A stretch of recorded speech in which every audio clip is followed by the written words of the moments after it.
Welcome to the Just Two Black Brothers podcast. This is a podcast that will not get you indicted. We don't care about what you do.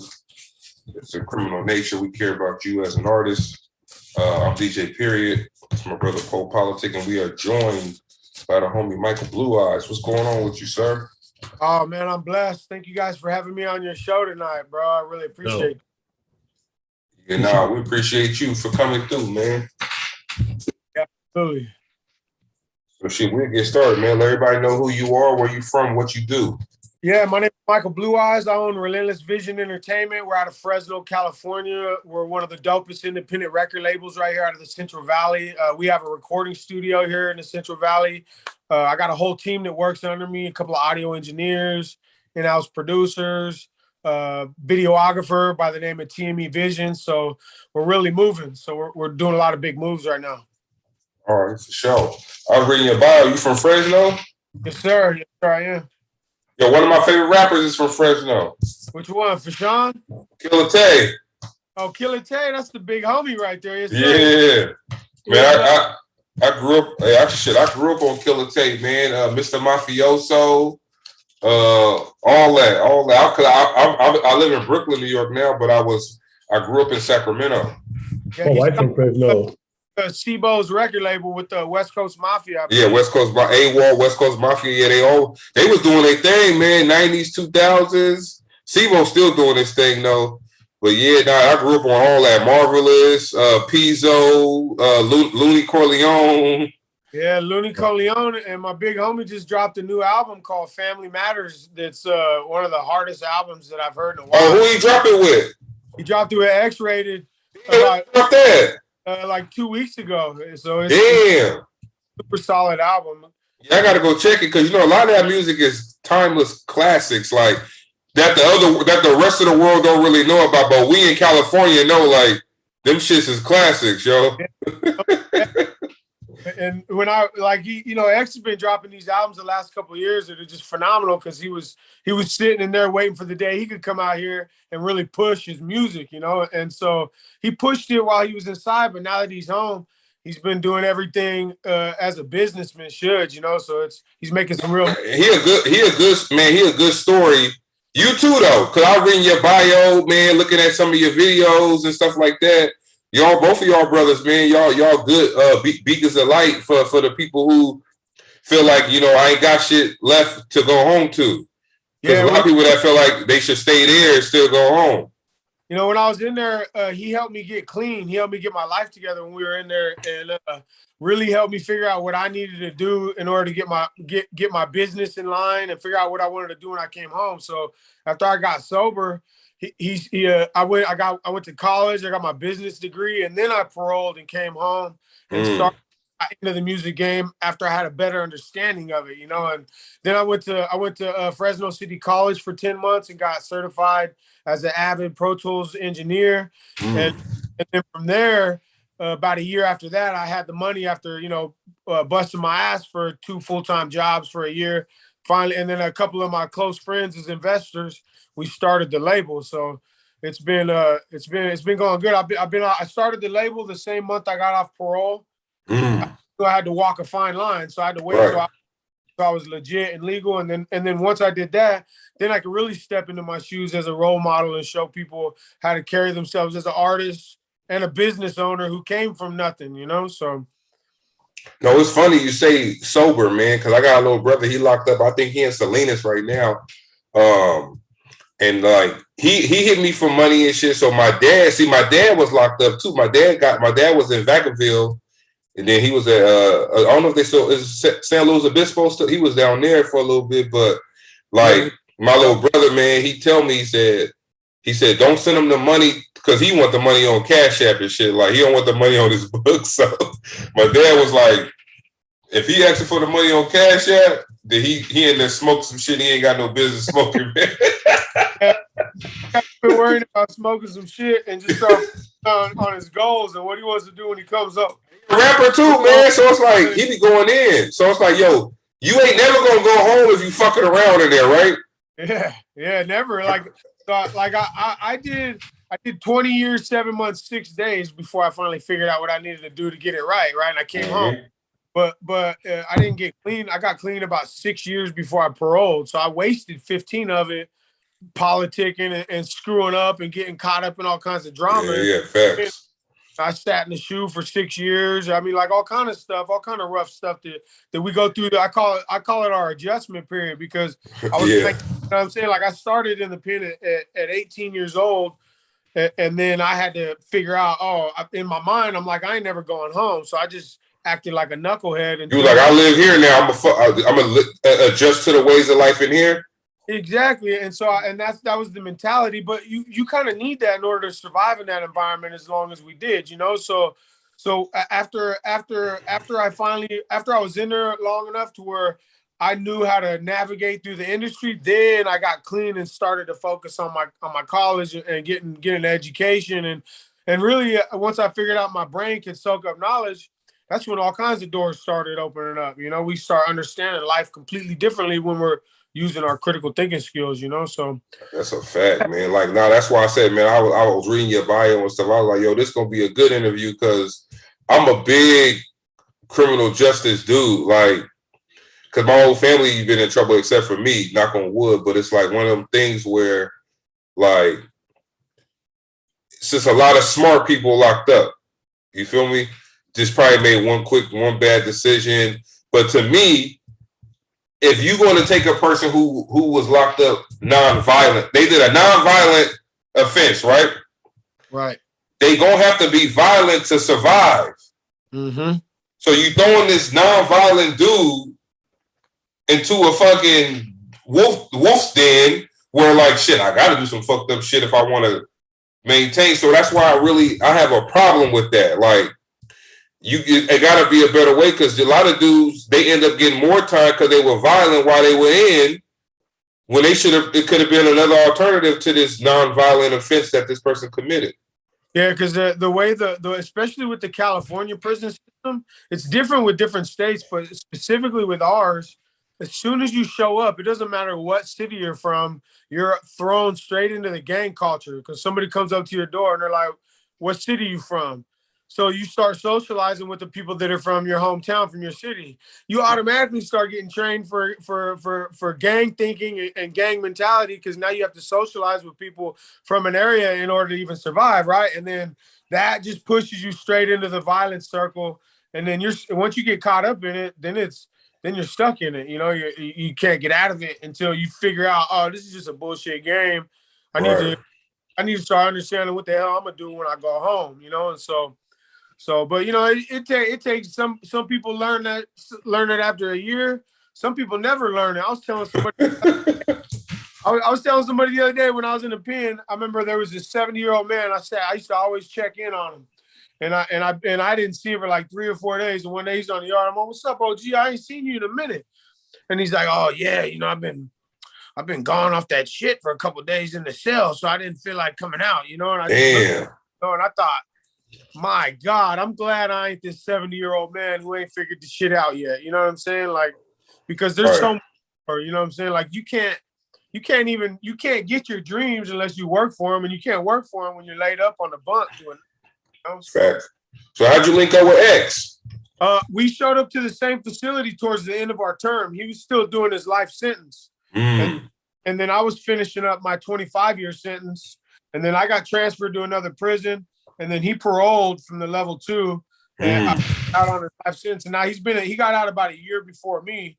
So I was sitting there watching everything he was doing that he told me he was gonna do, because he took all his team, everybody that he mentored.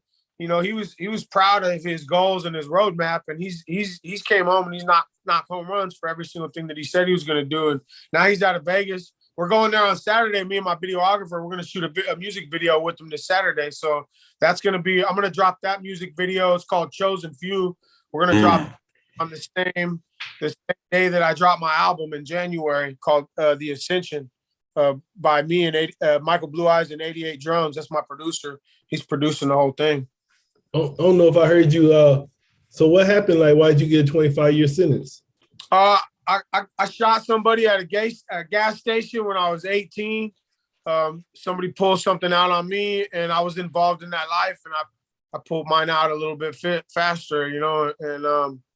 And unfortunately, you know, So you didn't get self-defense? Like they didn't let you get self-defense? nah, they don't play that stuff when we're from the streets like that, you know. Ain't no self-defense, right? They say you had the pistol on you in furtherance of the activities and all that shit, right? They be getting people with that shit, man. I got the shooting only cost me 5 years. The gun enhancement was 20 years. Damn. Yo, that's what happened to my little brother. He was on a non-violent joint. So he was on a car robbery or whatever. This is why I like your story too, because you're trying to help the youngsters. So with him, this is what happened. He took the dude's car. They gave him 10 years, but he only served 1. So I said, look, bro, they looked out. You got a second chance. You did 1 out of the 10. You're gonna be on parole for 9 years, or pretty on probation actually. Man, this fool was like he violated because he smoked. So instead of just turning himself in and doing the 30 days, he was like, man, I'm gonna wait and turn myself in after my daughter's birthday. So mind you, this like February, his daughter's birthday ain't until May. So if you on the street life, there's a lot of shit you can get into from February to May. So this fool they chased him a couple times. He tossed the gun out the car. 3 times he tossed the gun out the car. They got the gun. So when they finally caught him, they gave him they gave him the rest of the carjacking time. Then they gave him the gun enhancement, 2 gun enhancements, and then they was able to link his tattoos to a gang. So he got a gang enhancement too. Yeah, they tapped him. I tell people all the time, there is no justice system because they stack you all kinds of bullshit, and stacking us with a bunch of time doesn't do anything to us. So what it is we just have to be educated on a better way to make decisions.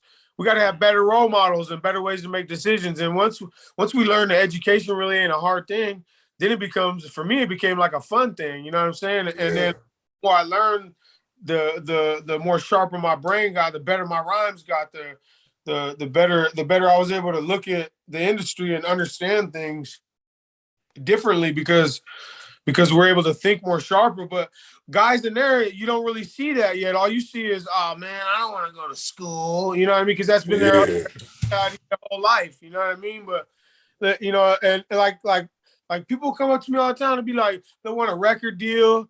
But they'll be high as hell and they didn't work hard for it. You know, and I tell them, right. I'm gonna work just as hard for you if you work hard for yourself. You know, and I'm the whole reason why I started this and got into starting this label is because I love doing the music for myself too. But I wanted to build a platform where I could put on the youngsters who never had that chance yet. Maybe that'll get. But they got to be able to work hard, and I expect them to work hard. You know what I'm saying? Because if I'm working hard, everybody's working hard. You know what I mean? What you saying, Paul? Now, I would say a lot of people, like when they be in jail saying they don't want to go to school because they probably don't know how to read it or got learning problems and stuff. They just don't want to admit it. And I know that like for me, I didn't even get my GED until I was 27. I remember when I dropped out when I was 8th grade. And then I didn't even get my GED until I was 27. So the little bit of reading and writing I did was from writing letters to girls the whole time in jail, and then reading books, you know what I'm saying, and trying to get it a little bit better. But I still had a terrible reading and writing level up until I decided to start getting education. But then I remember this is what started changing my thinking with that, and I started telling everybody that if you work hard at something, you can learn anything. I remember when I had to pass algebra when I got my degree, and I had never taken algebra except for my GED. So I had to teach myself what everybody had learned, like the whole 16-week semester in pre-algebra before I getting in that class. And I got in, and he said, all right, if you could start catching up with everybody, I'll let you stay in the class. Taught myself algebra. Passed algebra, right? And then the next semester I took statistics. I ended up getting like 97% highest grade in the whole class out of everybody. Damn. Statistics equations, I would have never thought I'd have been able to do that shit before. I can't do that shit now. You gotta remember that shit. 3 months to figure out how to do it again right now. But then I was rocking it because I was focusing on that. You know what I mean? Like that showed me that your brain is a powerful tool. And plus you older too, so you ain't got no time for games. Like me, I took a college class at 31, but I'm in the class with a whole bunch of 18, 19-year-olds. But I got 100% on everything, right? So the teacher was like, "Yo, stand in front of this fucking class and tell them how you got 100% on everything." I'm like, I'm 31 years old. Shit, I ain't got no time to be fucking around. That's all I said. And that's the same thing when I got paroled and I was going to Fresno City College. I went to the campus there because it was before COVID hit. So I got to go to the campus like 3-4 nights a week while I was working, going to night school. Everybody there was young, like fresh out of high school. I was the OG in there, and everybody was copying my notes. You know what I'm saying? They're like, damn, OG, you got all the answers and shit. Nah, man, it's good to see you home, bro. Like, cause my thing, and like I heard you in one of your songs, you was talking about you're not gonna be a victim of recidivism and all of that. So like I applaud that because that's a hard thing, bro. Like to transform your mind to be like, no, I am somebody. I'm gonna be a productive part. Because the thing is, you serve your time in behind the walls, and then just fucked up society make you serve time when you get out. Like, oh, we can't give you this because you was that. No, motherfucker, if I did 20 years, right? I served my shit. Like, why I gotta even tell you about it on the job application? Because all you doing is continuing to keep me locked down. So it's good, and that's what makes it hard for people to stay out. Because it's like, shit, well, if you ain't finna give me a job, I'm finna go sell some more dope because I got fucking kids, right? So it's good that you found a lane. Like, yo, man, I ain't going back no matter what. We're gonna open up this fucking record label. We're gonna slang these bars. Mm-hmm. So I was excited to talk to you, man, because that's my passion. Man. Criminal justice is like my passion. Like I used to work at a prison, man, but I got out of there because that shit is too crazy. Because like as a CO, bro, you like one step away from being an inmate anyway. Because yeah, you just wearing different jumpsuits. I know for me,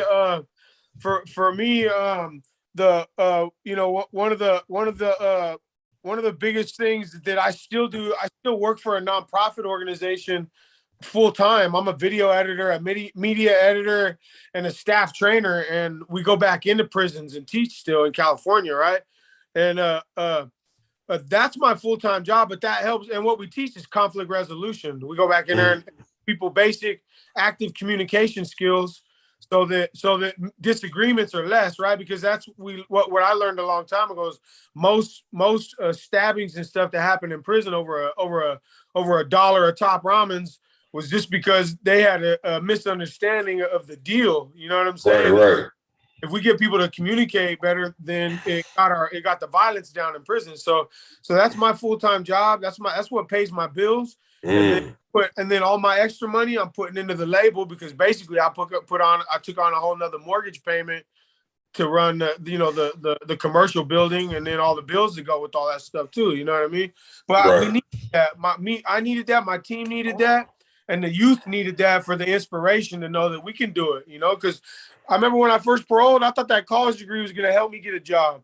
That college degree didn't help me get no guy. There's all kind of people that's going to college already too. Shit, you ain't the only one in college. Shit. I walked in there and they seen how I'm sleeved up and the teardrop, and they checked out of the conversation before they even done with the interview. That none of the education meant nothing. You know what I'm saying? That's a fact. Yo, you remember Old Dog or Don't Be a Menace?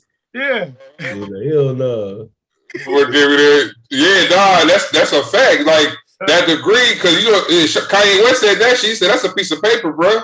Yeah, it did. All it does is teach people that I'm committed to something, that I can finish. I say I'm going to do it, right? But besides that, I had to do roofing for 2 years.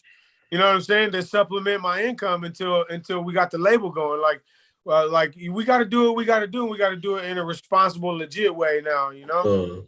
Yeah, no, that's what's up. Yeah, I'm gonna go into the City Lights, man. Let the people hear this City Lights track. All right, for sure. Also grabbed the what's the other track I grabbed? That's a joint you did with X-Rated. Oh, All of Us Have Been Hustling. Yeah, that one's a cinematic. I ended up having people go into that. That one doesn't have him in it. It's got his verse on it, but we did a movie inside of it instead of okay, like that. But both sure. of them, that one's a good one, and the City Lights is a good one. My videographer, TME Visions, shot and filmed that one for me. Yeah, I was listening to it. I was like, yo, you know what it is? Like sometimes, and it's not even a diss, but it's like less is more in some cases. Like I could visualize what you're saying in the song. Mm-hmm. Not a lot of crazy it's metaphors, but not a lot of big words and shit. But you just talking to the people that feel like I'm just talking to you. I wanted to tell a story in that song. Yeah, I could feel the story in it. Yeah, that's why I was like, all right, yeah. So we're gonna go into the City Lights, man. We got the homie Mike BluEyez, DJ Pierre, my brother popolitickin. Y'all listening to this on the Just Two Black Brothers, the podcast. Let's go. Let's get it. But yeah, man, I like this joint. So I'm gonna go ahead and let the people rock out to it too. All right, 1 second.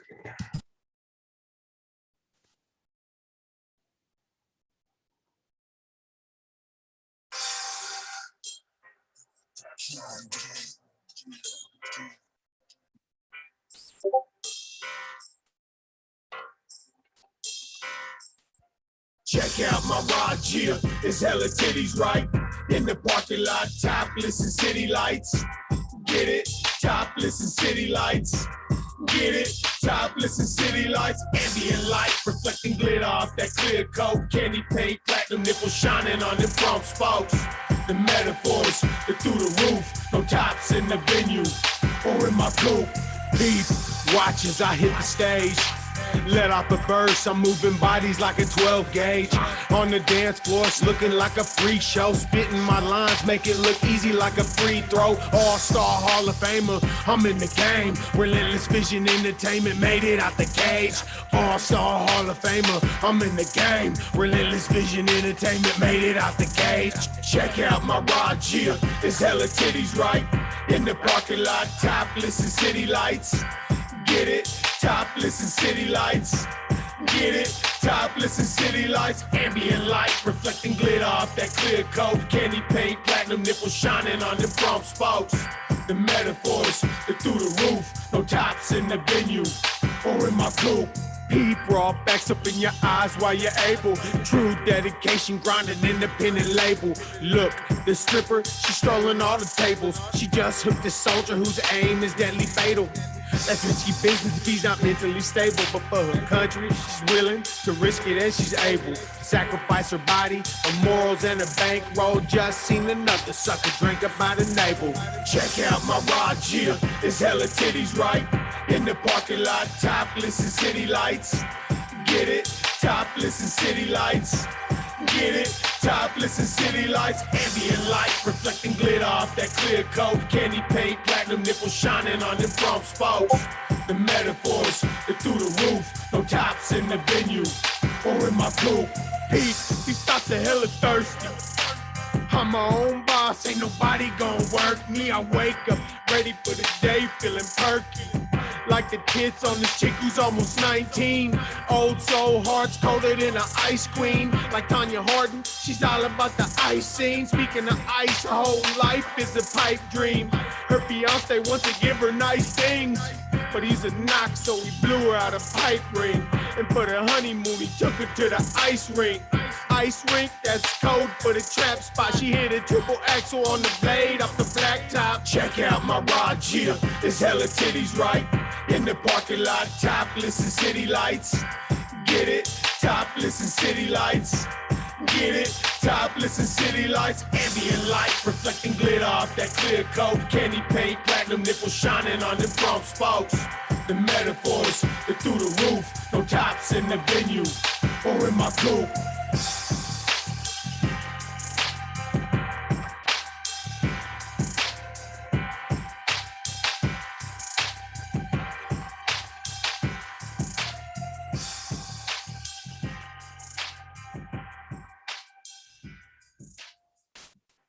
Yeah. That was City Lights by the homie Mike BluEyez. Yeah, that's my joint, man. Hey, look, You know what happened when I was 19? I joined the Marines, man. Me and Poe, that's how we met. We both Marines. We were stationed down in Oceanside. But when I got out of boot camp, they sent us to North Carolina to learn how to do the job and shit. So we had this strip club right outside the base. And man, I'm 19, bro. I ain't know shit about strip clubs, man. I go in that motherfucker. She kissed me in my ear and shit. But I ain't even know the game. I thought that bitch really wanted me and shit. So she was like, wait right here. I'm gonna meet you after I change and shit. Man, it's like 1 a.m. We gotta be back on the base at like 3. So they like, bro, what you doing? I'm like, yo, this bitch coming back. They're like, no, she ain't, bro. That's what they do. I'm like, man, fuck that shit. She coming back. She licked my motherfucking ear, nigga. Man, that chick ain't never come back, bro. I thought I was about to get married to that. I swear, I thought I was good. Like, damn, I should have grabbed him. Hey, she could have got all my paychecks and shit. And she was thinking, right? She was like, yo, all I gotta do is kiss this dumbass motherfucker on his ear and tell him that he mine. He gonna give me his whole paycheck. But look, that's how the game be though, huh? The game be like that sometimes. Learn what the facts are, you know? And we see through all the, you know what I'm saying, all the glitz and glamour of it. I was like, yo, I got me a stripper. They was like, no, the fuck you don't. I was like, nah, I got her, yo. But nah, man, with the music though, man, how would you describe your sound though? Like if you had to break it down. Man, you know, I put a lot of thought into what I talk about. So I like to everything I do. I put a lot of punchlines and I put a lot of slant rhymes. And I use multis, but I use slant rhymes in my multis. And I like to tell stories. I just like to tell reality, and I like to speak facts. So like everything that I'm talking about in my music is a part of I tell people it's a documentation of my psychology, you know, and me sharing my psychology with people. And so that's and me having fun with it too, because I got some singles that are about to drop that are just, you know, I got one that I did with this the artist named Drace Love from Livewire. He's signed to Jay Stalin's record. Yeah. And he came in the studio and had me singing like Post Malone in there, right? Oh shit. You gotta try it like this. And then afterwards, because he did a little mastering on it, I was like, bro, that sounds kind of clean right there. You know what I mean? Yeah. You need to try something different, something new. So that's what I'm doing. Everything is a documentation of my psychology, but I'm in this for the longevity. I ain't trying to make one classic. I'm trying to make a legacy. You know what I mean? So that's what I was going to ask you. That's my next question, man. What type of legacy you trying to leave? Man, this foundation has to be something that people can build their dreams off of with a realistic approach, and it has to be a safe place where people can create music, you know, and we want to show them how to do it the right way, because there's so many people out here trying to show them how to do stuff the wrong way, you know, and I learned a long time ago, if you want to box yourself into, you know what I'm saying, say you just want to talk about weed, well, if that's all you're going to do, then that's all you're going to hit is the market where people talk, you know, people smoke weed. But if you want to talk about, you know, if you want to get real artistic and really do features outside the box and do music with producers outside the box and go do shows in different states and build fans that you never would have thought possible. Next thing you know, we're getting that major record deal, you know, and my goal is within the middle of 2022, I'll have that empire distribution to push all of my artists to that next level, and which including the label, you know, because we're all working so hard. I got my engineer, A.O. Pat. A.O. Pat did that. I got my producer, 88 Drums. I got my videographer, TME Visions, Vincent Romero. I got an artist signed to my label, The Kid Ghost. I got a female R&B singer named Kiki the Brat. She's super dope. And we all almost have all of our albums already done, and everything's just going to start flooding the system here in the next couple months. And we've already been doing shows and trying to build this brand. And we can only do that if we all work hard and we leave something where everybody's talking about us, and everybody's talking about us in a good way, you know. And that's how, like right now, the city of Parlier is cutting me checks to do shows at a high school. That's how marketable our music is right now. Mm-hmm. So we're going up there and we're talking and we're sharing with the kids about our story. And then I'm doing dope hip hop there that don't have no cuss words and that tells a real story, you know. Right. And of course, I didn't do City Lights. I have other songs that I do that I wrote specifically to try to hit the youth.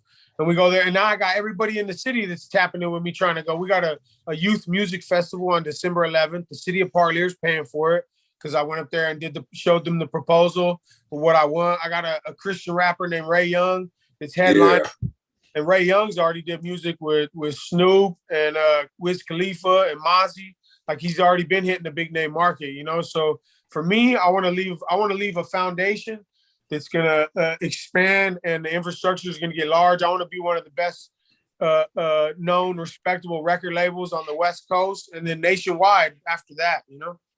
That's a fact. Nah, that's something good to strive for, my man. So like so who are some of the artists you grew up listening to, like, or inspired you? I know X-Rated it should be one of them, right? Oh, yeah, absolutely. I grew up listening to Mecca Framma Lamma, Even If I'm in the Slammer.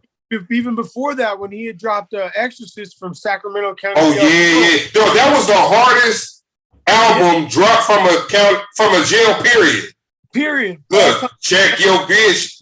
Yep. Check that bitch before she fuck around and do some drastic shit and have your ass in that. Yeah. Growing up on the albums, and then Lynch with Season of the Sick, and and Steve-O, Gas Chamber, and all these classics. Like hey man, you gonna have me on here. You gonna have me reminiscing your Gas Chamber '93. Oh, yeah. Everything was all those were classics, bro. Like I grew up on everything. Like that's what we did. That's what we. For the Lynch Season of Sickness, man. Growing up in Sacramento, man, we used to always try to figure out what they was talking about. Was they beefing with each other? Because at that age, that's like 94, 95. We're like, yo, C-Lo talk about 187, they riding on my bumper, busting with a Mac 11. So then Lynch come out with Season of the Sickness, Agent Double Low Deuce 4 Block. I got that number of me in the back. We're like, oh, is he talking to Bo? Like, we didn't know. We little kids, man. We don't know what's going on. We didn't know nothing about no politics. We just like, yo, who the fuck are they beefing? Because you don't know. But back then, man, that was what we grew up on. And that stuff is timeless. Like Season of the Sickness, my favorite song is Deep Down. Yeah, I love it. It was just like deep down, there's a place for man. Look, come on, man, you gonna get me started, bro. But like, does that keep on? And then Q-Ball, yeah. See, we didn't know. And then like Q-Ball was in Ghetto Flight with C-Ball, and like, come on, man, it's too much. But they did it cleverly through the music. Yeah. A lot of these cats nowadays, they don't know how to just keep it strictly on the wax. Like you see, Young Dolph got killed today. Oh, is that right? I didn't hear. Yeah, out of Memphis, man. He in the cookie shop getting cookies probably for his family, man. They shoot up the damn cookie shop. They shoot him in the head. So it's like at some point, man, like I understand, like you got real gangsters who's rapping and shit like that, but like they say, like people, when you get big, you probably should leave the hood. Yeah, and I mean, well, what it is also if once you become a star like that, and if you don't carry yourself, then you can become a target because everybody's going to be after you and everybody knows where you're at. So what you do with yourself and how you carry yourself now in that industry, once you get a greater responsibility matters, And Right. For me, I tell like everybody, like all my big homies taught me how important is your life to you. You know what I'm saying? Like and so we have to walk around here and carry ourselves accordingly and respect ourselves, respect other people, and then watch out for those snakes in the grass too, and make sure that we're protected too. You know what I mean? So it's got to look, Meek Mill said it, and I keep using this analogy. Meek Mill said, if you don't feed your wolves, they're gonna put you on the menu. Exactly. If you like you gotta understand, if you ride through the hood in a fucking Phantom and nobody else got one, but you say that's your hood, you gonna have some people on your ass. Yeah, absolutely. So it's one of those things. It's sad, man. Rest in peace and our condolences to his family. But I said, man, that life is, I don't know, man. Like I think if you win that life, then yeah, you rap about that. That's fine. But if you're not in that life, this showed you how dangerous it is if you want to go behind that microphone and start talking about shit you know nothing about. I will ask you. Go ahead, bro. No, what's up? Oh, I thought you were gonna say something right now. No, you good, bro. It's on you, Mike. Yeah, I was gonna say that the whole point that we're trying to express our stories on the mic is so that we can shed spotlight on what's going on in this life, and so we can get people out of that life too, right? Because if I get my company in a better position, I expect everybody that I'm working with to be able to get to a safe position too. You know what I mean? Like that's the whole point. We don't want nobody to die no more. We don't want to lose no more people to the street over gun violence. You know what I'm saying? So it's important that for me that I try to get as many people as I can to understand that, you know, that these streets will eat you up if you don't watch your footing and watch what you do, you know. Hey, what you say, Paul? No, it was kind of, he already answered it. It's cool. Okay. But yeah, nah, man, you know, so man, we've been doing this segment on the show, man, where we like, what's a song, man? Like, have you heard any songs where you felt like, man, that song accurately describes me and my life and what I've been through? It could be a song you put out, or it could be a song you heard by another artist. Oh man, you know, I'm just gonna go just straight to an old school song then, because it's all my favorites, right? I'm gonna go all the way back to DJ Coolio's "Gangster Paradise." You know what I'm saying? Yeah. All the time, it does. Sometimes it feels like a dream, but then sometimes it's a thin line that we walk in this life too. There was a show that we were supposed to be doing the show on Saturday, but last weekend a lot of my guys were over there and it got shot up over a disagreement between two people. So that club's canceled. So we're living in a gangster's paradise. It's beautiful all the time. But yeah, we walking through the valley of the shadow of death too. You know what I'm saying? That's a fact, yo. They say the path to righteousness is very, very narrow, but the path to destruction is like shit. It's everywhere, right? Oh man, look, man, we appreciate you, bro. Like, you know, especially like your story, what you got going on, and everything is positive. Despite what you went through, man. So it's like I said, you a beacon of light, I know, for your community and for the people that you surrounded by, man. And we salute you because, you know, with this podcast here, man, you know, we just want to give people like you that voice and because it's a good story, you know, and people like you for what you've been through more so than the music. You know, people might like you because of what you've been through, not necessarily because of what you're saying on the songs, but they will go support you because of that. Absolutely. So that's why we do what we do, man. We got to push this culture forward. All of us together. It's a village. You know what I'm saying? And this culture ain't going nowhere, man. Yeah, I learned a long time ago, man. I ain't never gonna be able to get nowhere by myself. That's why I believe in people and I try to help everybody else, because the more I help other people, it just helps me too, you know. So that's it. Paying it forward. Facts. All right, here we go. Last question, man. You hosting a dinner party. You could bring 3 people to this dinner party, dead or alive. Who would you bring to this dinner party, and what would you serve them? Anybody in the history of the world that you want to sit and chop it up with over dinner, who would that be? Oh man, you know, I'm probably gonna bring my grandpa back, right? Because he always has some wise words for me. So I'm gonna sit the old man down and pick his brain and see what he thinks about the path that I'm on now, you know. And he was always a good role model. Taught me that hard work ethic. So I'd like to see if I was matching him on that, right? And then let's see, who else would I want to sit down, man? I'd probably want to sit down. I'd like to sit down Bone Thugs and Harmony so I can see how they write their songs in real time, right? Because they be doing some times. Oh yeah. I don't care how old they get, I still listen to. One of them just dropped the album last week, and it still brought like some of the classic, you know. So like I like sitting down with artists and studying their writing habits. So I would like to sit down with a big group like that, because I learn everybody that I come in contact with. And then let's see, man. The third person, man. I would want to say I want to sit down somebody like an investor, man. Somebody like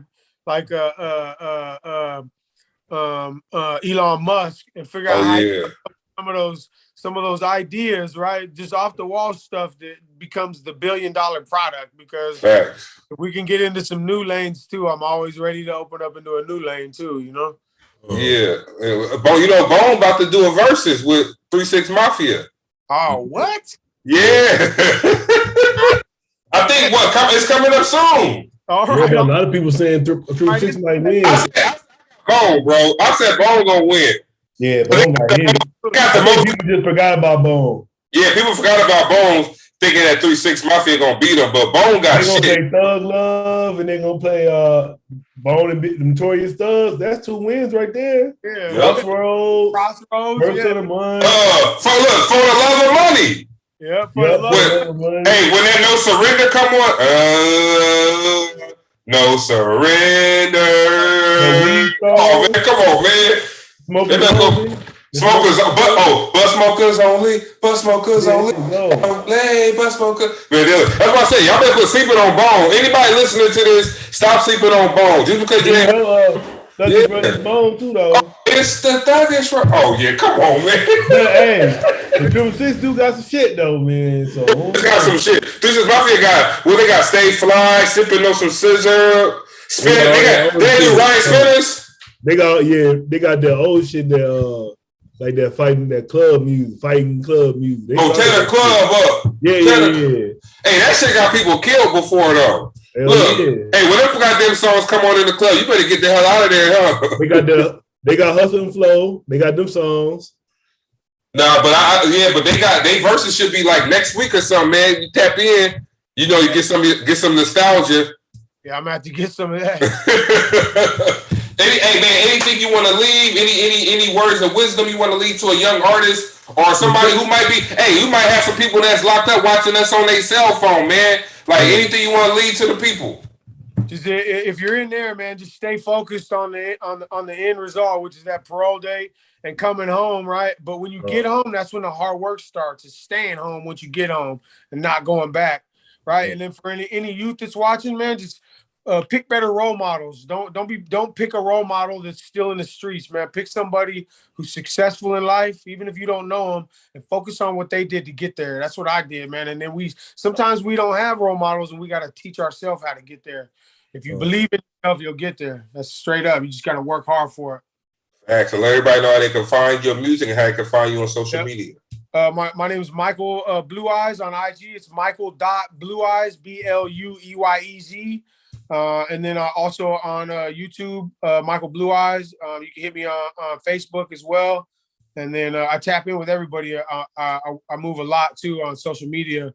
You can hit me on all the platforms. My last album that I dropped in October was Long Road Home. There's also a bunch of new singles on there. You can stream that. That's on everything. And then I have my next album. It's called The Ascension. That one's going to drop in January with some new music videos. So we're getting things popping here in the city. Stay tuned for my artists, Kid Ghost and Kiki the Brat. And we're making moves. It's Relentless Vision Entertainment this year. Yeah, send them our way, man. We'll have them on the show too. They tell their story, man. Put their music out there. We got the radio station. Anything you want us to spin for you, you get your royalties for it.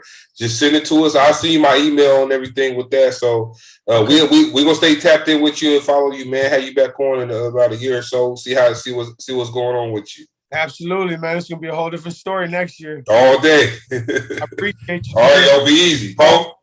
No, I'll holler at you, man. Nice talking to you. All right, brother. All right, peace, y'all. We out. Good night. Rest in peace, Young Dolph.